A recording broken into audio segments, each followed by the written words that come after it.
Ang atin pong teksto ay mula po sa Aklat ng Hebreo, chapter 12, verses 1 to 3. Ganito po ang nakasulat.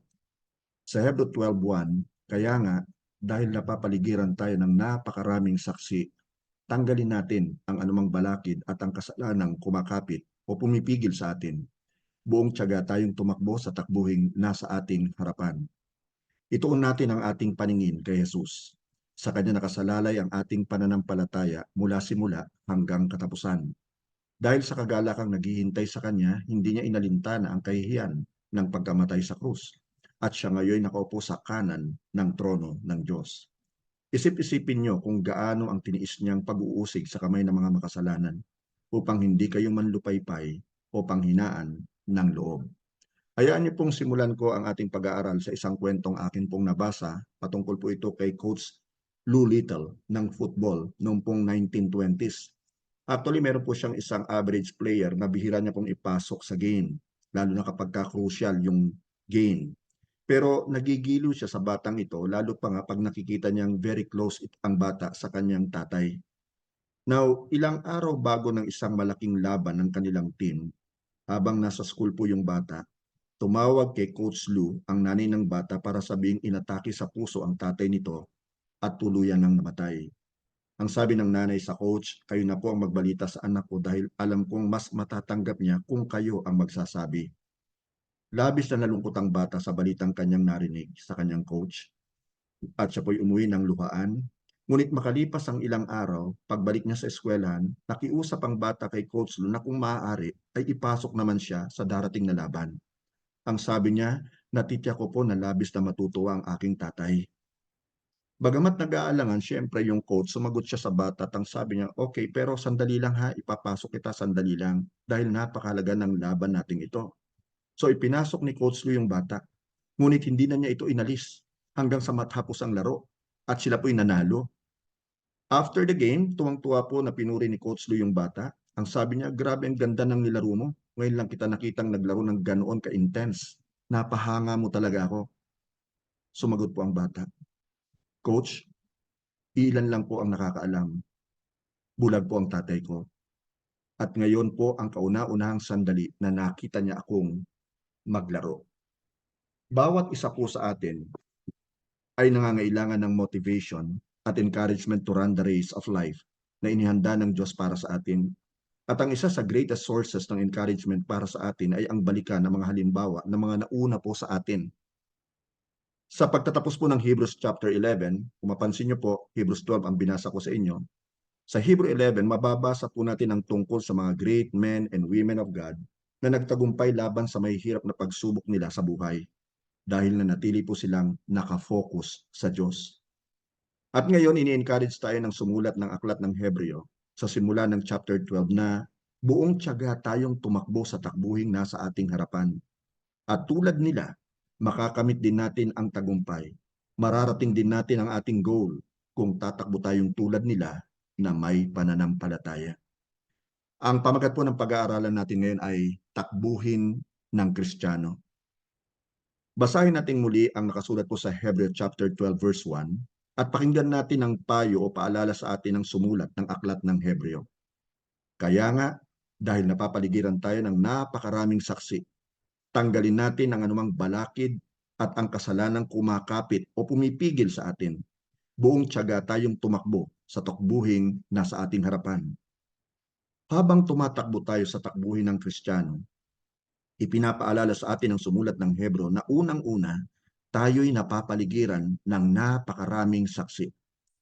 Sa Hebreo 11, na karaniwang kilala bilang Hall of Faith ng Bible, mababasa natin ang ilang heroes of faith tulad po nila Moses, Abraham, Gideon, Samson, David at mga propeta. Kung paanong sa pamamagitan po ng kanilang pananampalataya ay tinalo ang mga kahirapan.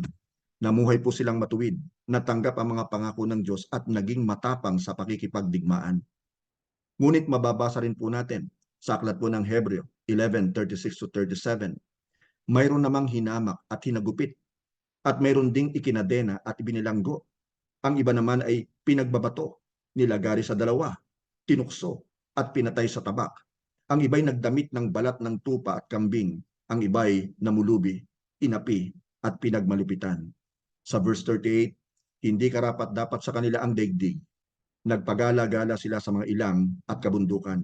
Nagtago sila sa mga yungib at lungga sa lupa. Ang lahat po ng ito ay nagawa nila dahil sa kanilang pananampalataya sa Diyos. Ang mga lingkod na ito ng Diyos ay hindi lamang nakatingin mula sa langit at pinagmamasdan ng ating pagtakbo sa takbuhin ng buhay Kristiyano. Dahil bukod po dito, ang kanilang buhay ay nagpapatotoo sa atin kung paanong sila'y nabuhay ng may pananampalataya.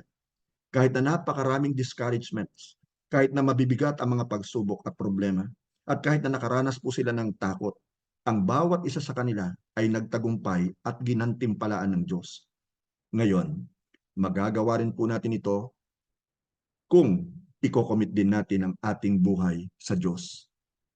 Oo nga't pinanonood nila ang ating takbuhin, ngunit kailangan din natin silang tingnan mula sa pages ng Bible bilang ating source of encouragement at patuloy na mamuhay ng may pananampalataya sa Panginoong Hesukristo.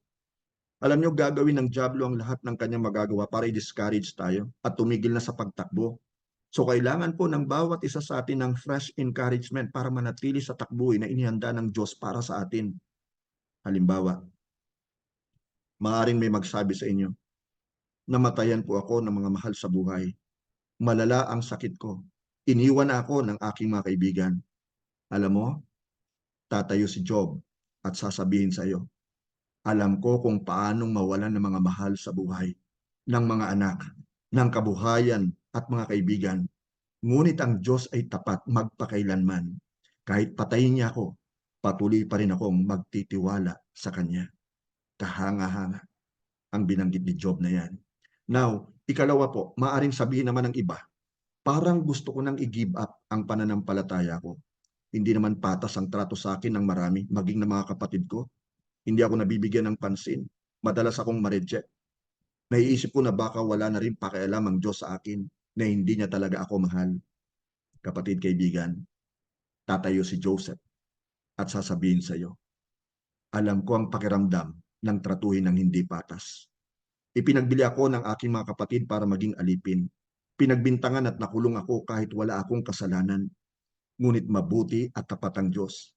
Ano man ang kalagayan mo, patuloy kang manampalataya at magtiwala sa Diyos. Gagantimpalaan ka niya if you will not throw away your confidence in Him. Yan po ang sasabihin sa atin ni Joseph. Habang tinatakbo natin ang takbuhin ng buhay Kristiyano, pinapayuhan po tayo ng salita ng Diyos sa Hebreo chapter 12 verse 1b. Natanggalin natin ang anumang balakid at ang kasalanang kumakapit o nagpapabigat o pumipigil sa atin. Sa isang paligsahan ng pagtakbo, wala po tayong makikitang naka-boots o naka-long pants, naka-jacket at naka-backpack pa habang tumatakbo.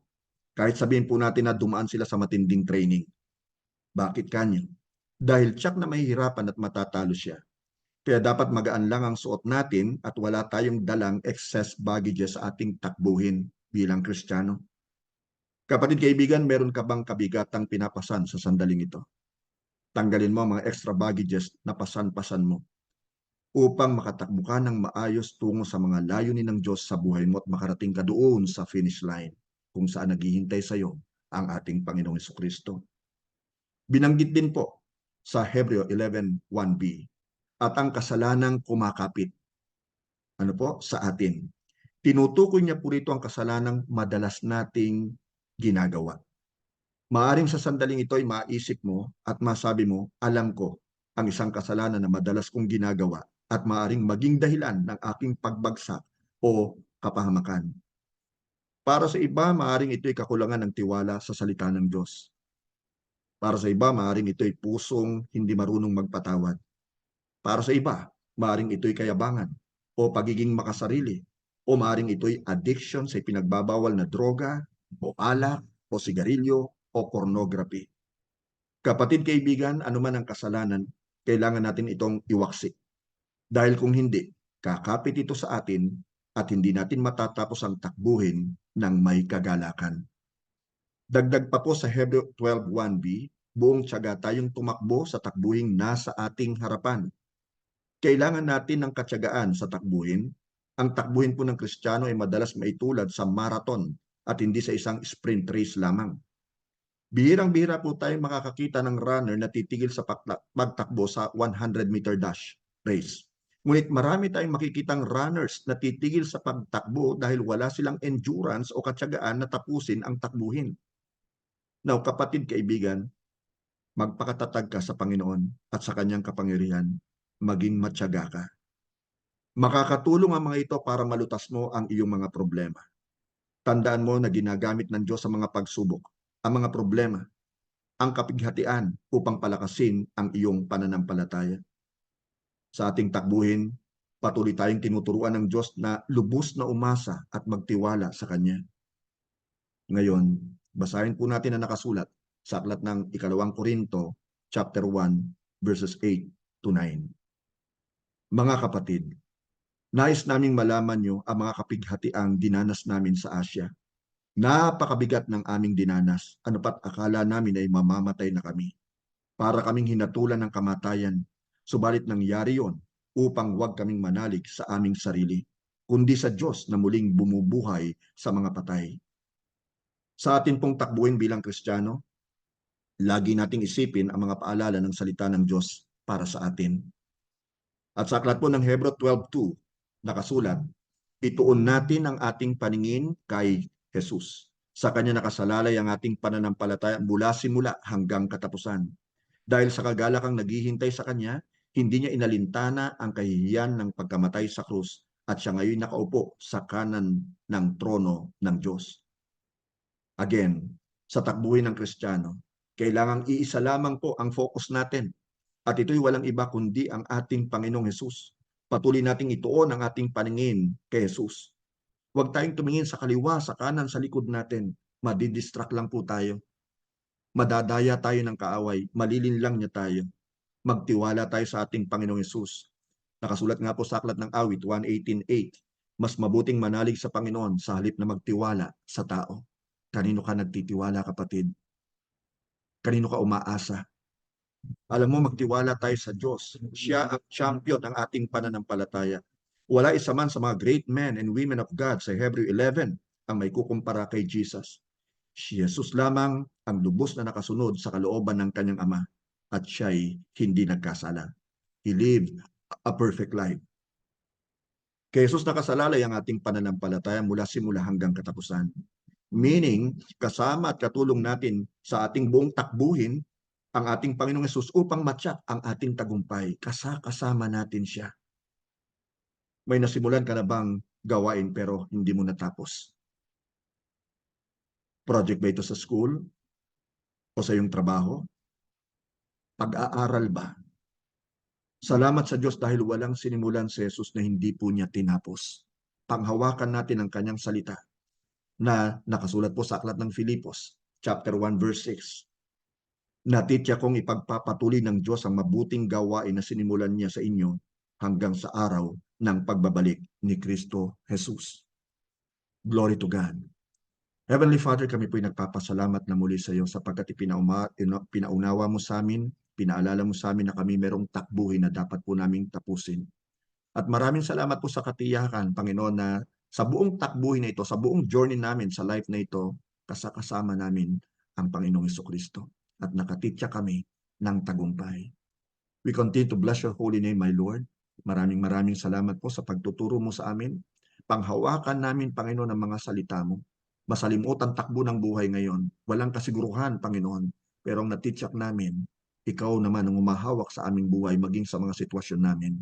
Ikaw magbibigay sa amin ng lakas. Kaya Lord, maraming salamat. Pagpalain mo po ang bawat isa sa amin sa matamis na pangalan ni Jesus. Amen and amen and amen. Glory to God.